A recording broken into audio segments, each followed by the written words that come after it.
आपल्या स्वतःच्या लेकराचा वाढदिवस आपल्याला अगदी सणासारखा वाटत असतो. काय करावं आणि काय नको. इथं माझ्या बहिणीची मुलगी आहे जिचं की नाव आहे व्याना. ती 4 वर्षाची झाली. मग त्या दिवशी आम्ही 50 लोकांसाठी घरीच पावभाजी बनवली होती. प्रमाण पण योग्य आणि अगदी मी तुम्हाला सांगते चविष्ट पावभाजी झाली होती. आता यूज करताना ओला मटारच यूज करायचा. इथे मी 5 किलो मटार आणला होता, पण तो फक्त 2.5 किलो भरला आणि 2.5 किलो त्याची टरफलं निघली. पण आपल्याला वल्लाच वाटाणा वापरायचा आहे. 2 किलो टमॅटो घेतलेत आणि 2.5 किलो शिमला मिरची घेतली आहे. आदल्याच दिवशी मी ती अशी कट करून ठेवली होती, म्हणजे मोक्याच्या टायमिंगला एकदम अशी घाई गडबड होऊ नये त्याच्यासाठी. आता सगळ्या भाज्या शिजवत असताना ना पाणी थोडंसं कमी टाकायचं, कारण इतक्या सगळ्या भाज्यांना पाणी सुटतंच त्याच्यानंतर. आणि फ्लॉवरचं जर बोलताल ना, तर मी जवळ 2.5 किलो फ्लॉवर घेतला होता.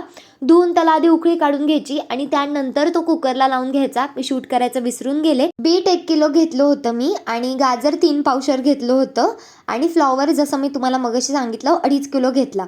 हे सगळं एक एक करून मी कुकरला शिजवून घेतलं, कारण इतका मोठा कुकर अवेलेबल नव्हता, म्हणून एक एक करून सगळं शिजवून घेतलं.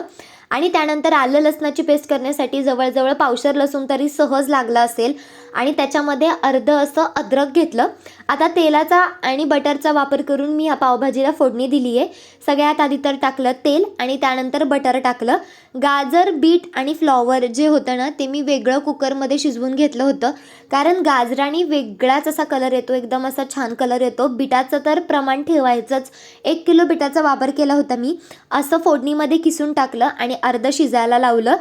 सगळं झाल्यानंतर टॅमॅटोसुद्धा बारीक करून टाकले होते. ते 2 किलोचेच टॅमॅटो आहेत. 1.5 किलो मी शिजायला लावले आणि अर्धा किलो टॅमॅटो जे आहेत ते असे बारीक कट करून घेतले. सगळं मिक्स करून झाल्यानंतर ते जे करून घेतलेला मसाला आहे, जो की मी शूट करायला विसरले, त्याच्यामध्ये फक्त पावभाजी मसाला आणि चवीनुसार मीठ टाकलं आहे.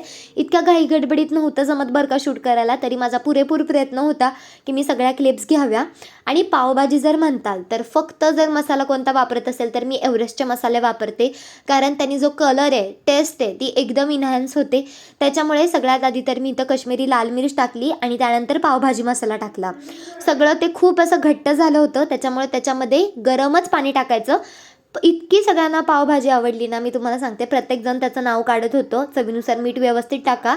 आणि आता कमेंट्स करू नका की पाव भाजले का नाहीत. 50 लोकं होती, घरच्या घरी वाढदिवस होता म्हणून ते जमलं नाही.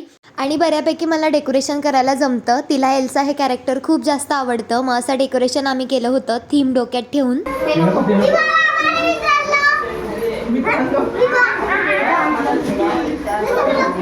तिने तर खूप बर्थडे एन्जॉय केला आहे. आजचा व्हिडिओ तुम्हाला कसा वाटला मला कमेंट्स करून नक्की सांगा.